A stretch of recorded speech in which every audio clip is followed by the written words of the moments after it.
사람은 누구나 이 세상을 살아가면서 자신만의 흔적을 남기게 되어 있습니다.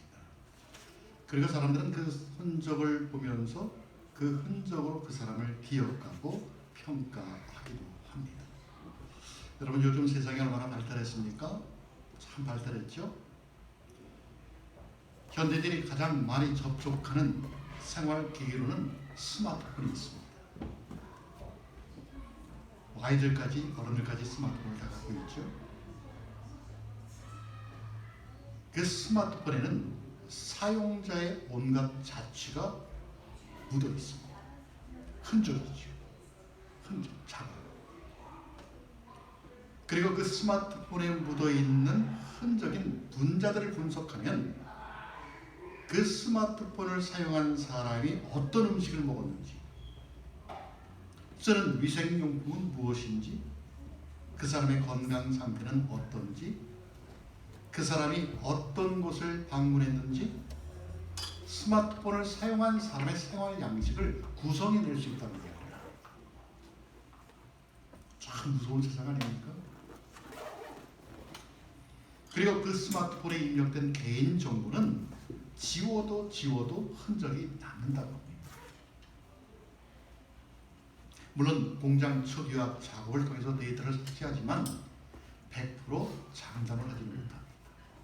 그래서 여러분들 스마트폰을 중고로 팔 때 조심해야 합니다. 여러분의 인적 사항들이 그대로 다른 사람들에 의해서 도용될 수도 있기 때문에 그렇습니다. 그래서 이 흔적이라는 게 참 무섭구나 하는 생각이 참 듭니다. 지난 세월 저와 여러분에게 있었던 삶의 흔적들은 무엇일까요? 물론 개개인의 나다라도 다 들어있지요. 하지만 그 흔적들은 좋은 것이든 나쁜 것이든 우리 몸에 있는 우두 자국처럼 지워지지 않는다는 것입니다. 지워지지 않죠. 그러게 가끔 내가 살다 간 흔적들은 무엇일까? 지난 세월 동안 내가 이 세상에 만들어 놓은 흔적들은 무엇인가? 라는 생각을 할 때가 있습니다. 물론 저는 목사이니까 제가 사역하고 목회를 했던 어떤 교회에 대한 저의 흔적이 있을 것입니다. 또 제가 결혼을 해서 자녀를 낳았을 것이니까 저를 닮은 자녀가 있으니까 제가 살다 간 흔적은 분명히 있을 것 같습니다. 이것들로 인해서 제가 떠난 후에도 아마 기억을 할 것 같습니다. 그런데 저는 단순히 사람들이 나에게 대해 기억할 때 내가 했던 일들에 대한 기억보다는 내가 예수를 믿으니까, 내가 하나님의 사람이니까 나를 통해서 나타난 주님의 모습이 기억났으면 하는 바람이 있습니다. 단순히 내가 했던 그런 사역이나 일들이 아니라 나를 통해 예수님이 그 무엇이 생각났으면 하는 소망이 있다는 이야기입니다. 저는 그것을 예수님의 흔적이라고 말하고 싶습니다. 오늘 본문에 보면 사도 바울이 그 말을 하고 있죠. 17절을 보니까 이렇게 이야기를 합니다. 이후로는 누구든지 나를 괴롭게 말라. 내가 내 몸에 예수의 흔적을 가졌노라. 내가 내 몸에 예수의 흔적을 가졌노라. 내 몸에 있는 예수의 흔적? 여러분, 이것은 예수를 믿는 사람들이면 누구나 소망하는 것입니다. 저뿐만이 아니죠. 예수를 믿으면서 이 땅을 떠날 때 내 삶 가운데 예수의 흔적이 남겨지는 것 누구나 다 원하는 것입니다. 그렇다면 오늘 본문에 나오는 바울 사도가 내 몸에 지닌 예수의 흔적은 무엇을 말하는 것일까요? 그 두 가지로 볼 수 있는데, 하나는 바울의 영혼에 가득한 예수의 흔적이고 또 다른 하나는 바울의 몸에 있는 예수의 흔적입니다. 여러분, 사도 바울 잘 아시죠? 사도 바울을 한마디로 정의한다면 예수의 사람, 예수의 것입니다. 예수의 사람이시죠. 예수를 알지 못했을 때 그의 삶을 보면 예수를 믿는 사람들을 탁탁지 못하게 생각했습니다. 그래서 자기 의로 갖고 예수 믿는 사람을 잡아다가 감옥에 쳐넣고 자기의 의를 드러내 세우면서 살았던 사람이죠. 그러다가 예수 믿는 사람들을 잡으러 다메섹으로 가다가 예수님을 만납니다.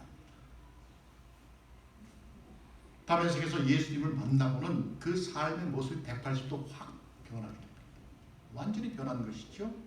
그리고는 사도로, 복음 전하는 자로, 교회를 세우는 자로 일평생을 주의 복음을 위해서 살다가 죽은 사람이 바로 사도 바울입니다. 이런 사도 바울 영혼을 가득 채우고 있는 것이 바로 예수 그리스도였습니다. 예수 그리스도. 그래서 빌립보서 1장 20절로 21절에 보면 이렇게 고백을 합니다. 바울이 나의 간절한 기대와 소망을 따라 아무 일에든지 부끄러워하지 아니하고 지금도 전과 같이 온전히 담대하여 살든지 죽든지 내 몸에서 그리스도가 존귀하게 되게 하려니 이는 내가 사는 것이 그리스도니 죽는 것도 유익함이라. 아멘. 여러분 무슨 말일까요? 내 삶의 목적은 예수 그리스도를 존귀케 하는 것인데 지금 내가 예수를 믿고 살다가 손해를 본다, 해로움을 당한다, 더 나아가 비록 죽임을 당한다 할지라도 내가 예수를 믿기에 그것은 유익하다라는 이야기입니다. 왜 그랬을까요? 자신이 믿음으로 구원을 받아서 영생을 얻었다는 확신이 있기 때문에 그렇습니다. 그래서 죽음도 유익합니다. 이렇게 고백을 하는 것이죠. 여러분 도대체 이런 고백이 어떻게 가능할까요? 바울 사도는 어떻게 이런 고백이 가능할까요? 아마 예수님이 내 몸의 일부분만 차지하고 있었다면 이런 고백을 할 수 없었을 것입니다. 예수님이 나의 전부다. 나의 영혼을 가득 채우고 있는 한 분, 나의 내면을 가득 채우고 있는 오직 한 분, 예수님만이 나의 전부다. 이렇게 생각했기 때문에 이런 고백을 할 수 있다는 것이죠. 예수님만 존귀하게 된다면 나의 죽음도 유익함이라. 예수님이 나의 전부이기 때문에 가능한 것입니다. 동일한 고백을 갈라디아서 2장 20절에서 이렇게 고백을 하죠. 내가 그리스도와 함께 십자가에 못 박혔나니 그런즉 이제는 내가 산 것이 아니요 오직 내 안에 그리스도께서 사신 것이라. 이제 내가 육체 가운데 사는 것은 나를 사랑하사 나를 위하여 자기 몸을 버리신 하나님의 아들을 믿는 믿음으로 사는 것이라. 이렇게 고백을 하죠. 나는 죽고 예수로 사는 사람이다 라는 것입니다. 이것이 사도 바울의 영혼에 가득히 있는 예수의 흔적입니다. 여러분 아무리 예수를 믿는다고 해도 교회를 수십 년을 다닌다고 해도 내 안에 내가 살아 내가 주인 되고 나를 주장하며 살아가는 사람들에게는 예수의 흔적이 남겨지기가 쉽지가 않습니다.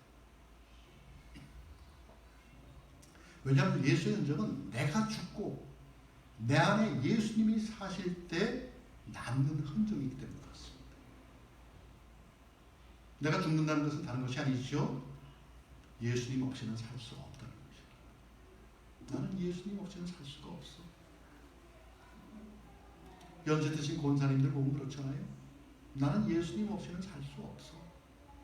그분들이 많이 배웠나요? 많이 가졌나요? 아니요. 문맹이라도 글자를 몰라도 예수님을 내 마음속에 간직하고 있기 때문에 나는 예수님 없이는 살 수 없어. 이렇게 고백을 하는 것입니다. 그전에는 내가 내 힘으로 살 수 있었고 내가 주인 되어 사는 것이 좋았지만은 이제는 예수를 믿기에 나에 대해서 절망할 수밖에 없고 오직 주님께만 절대 의존하는 신앙, 그런 삶, 신앙 따로 생활 따로가 아니라 오직 주님만이 나의 주인 되시고 나는 정말 주님의 것이라는 실제적인 삶의 모습이 나로부터 나올 때, 그럴 때 예수의 흔적이 남겨지게 된다는 것입니다. 여러분 사도 바울은 다메섹에서 예수님을 만나고 죽었습니다. 옛사람이 죽은 것이죠. 그리스도와 함께 십자가에 못 박혔고 그래서 바울은 죽고 그 안에 예수 그리스도께서 다시 사는 사람이 되었습니다. 그러면서 그는 어떻게 고백합니까? 나는 날마다 죽습니다. 날마다 예수님의 십자가 앞에 무릎 꿇고 정말 예수님의 말씀처럼 자기를 부인하고 자기 십자가를 지고 주님의 뒤를 뒤따르려고 하는 자기 부인의 씨름이 있었다는 것입니다. 우리는 보통 교회를 다니면 예수를 믿는다라고 말하지만 여러분, 예수를 믿는다는 것은 단순히 교회를 다니는 것이 아니라 그분의 십자가 앞에서 자기 부인과 씨름하는 것입니다. 자기 부인을 하는 것이죠. 날마다 십자가 앞에 엎드려서 자기를 부인하고 자기 십자가를 지고 주님을 따르고자 하는 사람이 이 씨름이 있는 것이 바로 예수를 믿는 것이고, 이런 사람이 바로 바울처럼 나는 죽고 내 안에 예수께서 사시는 것이라고 고백할 수 있다라는 것입니다. 그러할 때 예수의 흔적이 남게 된다는 것이죠. 여러분, 저는 목사로서 제가 가장 중요하고 가장 힘써야 할 부분이 이것이라고 생각합니다. 저는 목사잖아요. 무엇보다 자기 부인과 씨름할 수 있는, 주님의 십자가 앞에 날마다 무릎 꿇을 수 있는, 그래서 나를 죽이는 연습, 이게 필요하다고 생각합니다. 여러분, 제가 목사이기에 저절로 자기 부인이 되는 것이 아니라 목사이기에 더 어렵습니다. 목사라는 타이틀을 가지고 있으면 당연히 자기 부인이 뒤따라야 되는데, 목사라는 타이틀을 갖고 있어도 자기 부인이 되지 않았습니다. 그래서 날마다 엎드리는 것이죠. 주님, 나의 자아가 자꾸 끌어올라고 하는데 주님, 이것을 좀 내리게 하여 주옵소서. 목사라는 이름으로 포장된 내가 진짜 내가 아니라 날마다 십자가 앞에 엎드려 나는 죽고 예수로 사는 내가 진짜 내가 되기를 간절히 소망한다는 것이죠. 이 기도가 그치지 않고 이 자기 부인이 씨름이 날마다 있게 되기를 구하는 것이죠. 왜요? 아직도 내 안에는 세속적인 욕심이 남아있기 때문에 그렇습니다.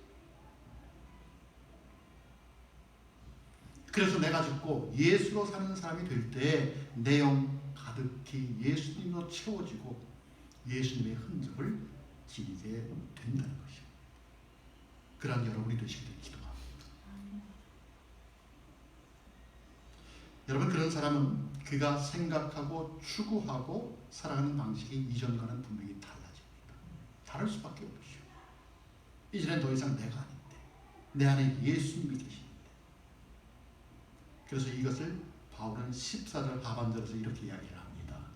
그리스도로 말미암아 세상이 나를 대하여 십자가에 못 박히고 내가 또한 세상에 대하여 그러함이라.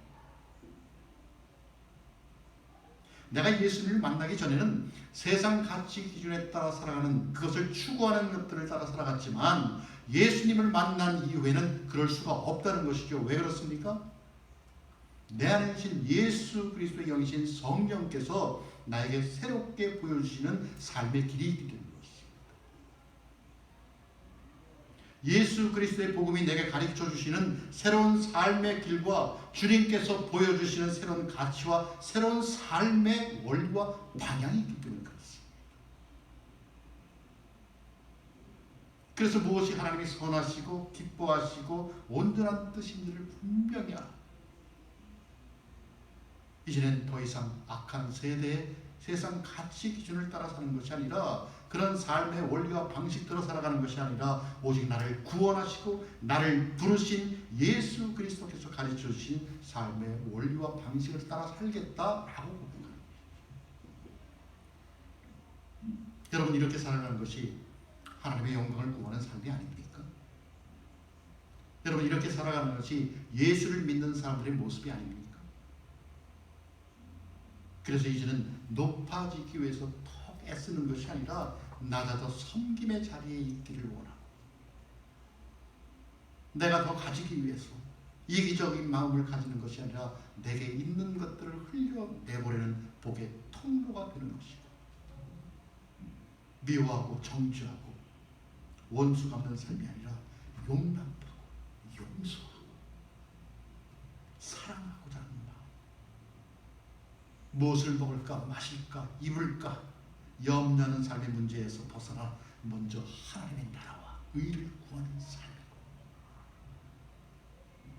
무엇보다 예수 그리스도를 표대로 삼아 예수님을 닮아가고자 하는 삶을 살아가야겠다고 하는 가치관에 정하고 삶에 정하는.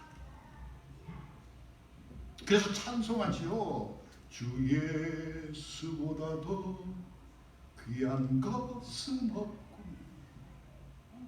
세상 즐거움 다 버리고 세상 즐거움 다 버리고 주 예수보다도 귀한 것은 없네, 예수밖에는 없네 라고 고백하는 것처럼 세상 부귀와도 바꿀 수 없고 세상 명예와도 바꿀 수 없고 세상 행복과도 바꿀 수 없이 그 영혼이 예수님으로 꽉 찬 사람,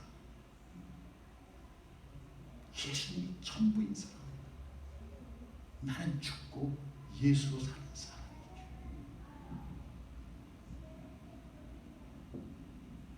여러분, 이런 사람이야말로 정말 내 안에 예수의 흔적을 가진 사람이라는 것입니다. 그런 여러분이 되시기를 축원합니다. 두 번째는 바울의 몸에 있는 예수의 흔적입니다. 그 흔적을 다른 말로 하면 상처라고 할 수 있죠. 상처. 왜냐하면 바울은 유대인과 이방인의 사도로서 복음을 전하고 그리스도의 몸된 교회들을 세우고 목회를 하면서 수없이 많은 고난과 핍박을 받았어요. 얼마나 맞았습니까? 40대를 사람이 폐장으로 맞으면 죽으니까 39대까지나 때립니다. 죽기 직전까지 때리는 것이죠. 돌팔매시 당하고 그래서 도망가고 정말 온몸에 상처투성이었죠. 그런데 이것을 바울은 자신의 상처라고 얘기하지 않고 예수의 상처라고 이렇게 예수의 흔적 그렇게 고백하죠. 왜 예수의 상처, 예수의 흔적이라고 할까요? 그러한 상처들, 그러한 흔적들이 자신을 구원하시고 말할 수 없는 은혜를 주신 예수님을 사랑해서 생긴 상처이고 주님의 몸된 교회를 사랑해서 생긴 상처이고 주님의 양들을 사랑해서 생긴 상처이기에 그 사랑이 바로 예수의 흔적이라고 고백합니다. 여러분, 주님 사랑하십니까? 주님 사랑하십니까? 주님의 몸된 이 교회를 사랑하십니까? 여러분, 서로를 사랑하십니까?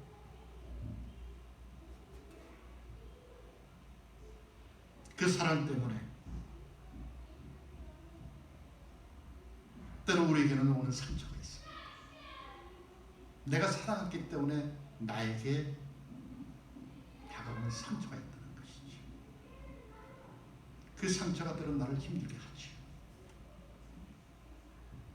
그러나 그것이 바로 예수의 흔적인 것을 기억해야 합니다. 비록 바울처럼 말할 수는 없을지라도 여러분들이 주님을 사랑한다면, 주님의 몸된 교회를 사랑한다면, 교우들을 사랑하며 섬기고 기도하고 있다면 그것이 곧 예수의 흔적이라는 것입니다. 여러분, 사랑이 아니라면 우리가 왜 이런 수고를 합니까? 사랑이 아니라면 여러분, 우리가 예수를 믿으면서 왜 주님의 뜻과 내 뜻을 놓고 갈등을 합니까? 왜 주님의 뜻대로 살아가지 못했음을 마음 아파하고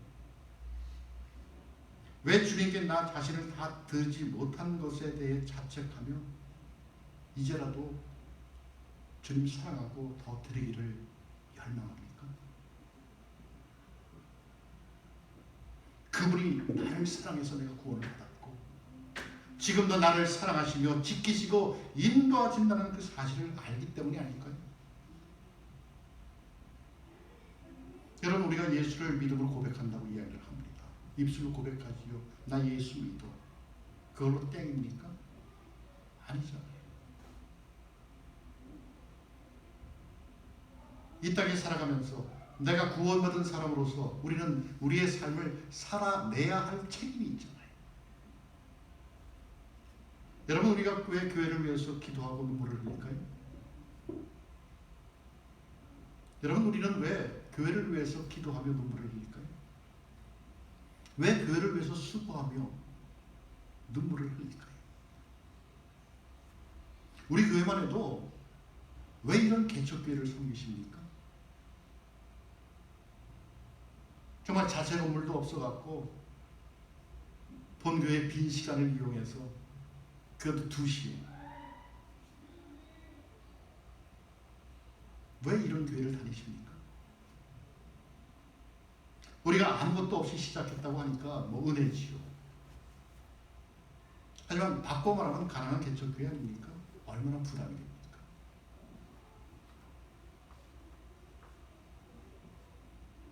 정말 일주일 내내 일하다 하루 쉬는 날인데 중간에 다 박혀갖고 쉬지도 못하고 정말 이것저것 필요한 것이 없나 살펴보면서 자신의 것을 기쁨으로 드리는 이유가 무엇일까요? 그 이유가 도대체 무엇일까요? 정말 많은 사람들이 개척교회를 피하고 기피하고 정말 건물과 시스템과 프로그램이 잘 갖춰져 있는 교회, 정말 다수 속에서 큰 부담 없이 다닐 수 있는 그런 교회를 선호하는 이 시대에 도대체 무엇 때문에 저와 여러분은 이런 개척교회를 섬기며 다니고 있느냐는 것이죠. 때론 나를 죽이면서 낮아져서 겸손히 봉사하며 헌신하며 땀 흘리는 이유가 도대체 무엇이냐는 것이죠. 여러분, 사랑 때문 아닙니까? 내게 말할 수 없는 은혜를 주신 주님을 사랑하기에 그러는 것 아닐까요? 이 교회가 주님께서 핏값으로 주고 사신 교회이기 때문에 그러는 것이 아닙니까? 여기에 있는 교우들이 그저 가깝고 친한 사이여서가 아니라 주님께서 그토록 사랑하시는 한 마리의 양이기 때문에 그렇지 않습니까? 여러분, 이 사랑이 바로 예수의 흔적이라는 것입니다. 비록 이 사랑이 남들 보기에는 작다 할지라도, 뭐 남들 앞에서 내세울 것이 없다 할지라도 주님을 사랑하고 주님의 몸된 교회를 사랑하고 형제 자매들을 사랑하는 이 사랑이 바로 우리에게 있는 예수의 흔적이라는 것입니다.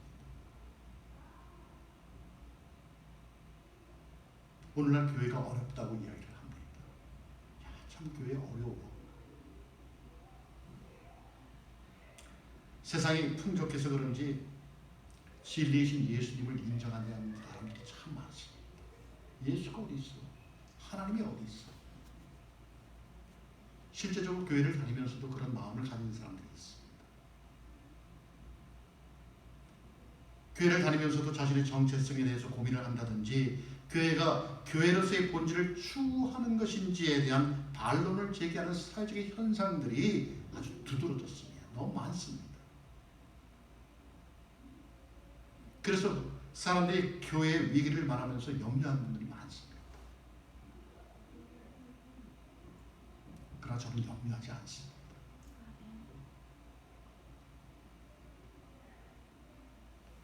정말 아픈 마음으로 간절히 기도하지만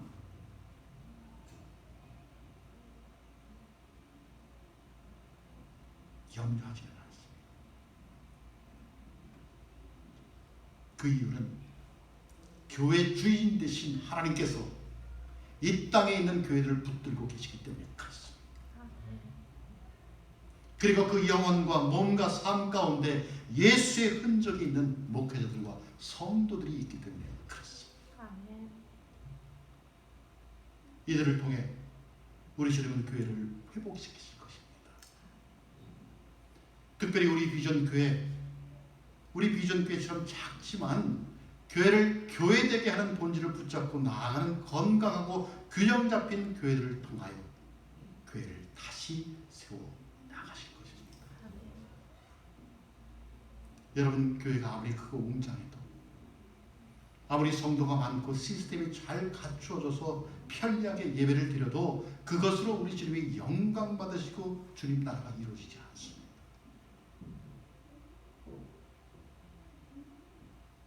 오히려 그런 편리함과 풍족함 때문에 안일해질 수 있고 더 위험해질 수도 있습니다. 중요한 것은 우리 안에 예수의 흔적이 있느냐. 너와 나 마음속에 예수의 흔적이 있느냐. 내 몸에 예수의 흔적이 있느냐. 있다면 그 흔적을 위해서 신앙과 삶이 분리된 것이 아니라 믿음과 생활이 따로 떨어진 것이 아니라 세상 가치 기준이 아니라 먼저 그의 나라와 의를 구하는 삶으로의 전환이 있었느냐 라는 것이죠. 그렇게 우리는 늘 소망합니다. 주님, 세상 논리에 지배당하지 않게 하옵소서. 주님, 세상이 아니라 세상을 만드신 하나님을 바라보게 하시고 세상에서 힘을 갖고 재물을 갖고 유명해지는 것이 아니라 그런 세상을 바라보면서 세상아, 지금은 너희들이 이 세상 속에서 큰 자됨을 꿈꾸며 유명한 사람을 꿈꾸며 아주 잘 살고 있는 것 같지만 진짜 큰 자는 믿음으로 예수를 보고 예수와 함께 동행하며 예수의 은혜만을 의지하는 사람이란다라고 외칠 수 있는, 선포할 수 있는 그런 예수의 흔적을 가진 사람들이 되기를 소망해야 한다는 것입니다. 정말 사도 바울처럼 예수님이 전부인 그런 사람으로 주님 앞에 서길 소망하는 것이죠.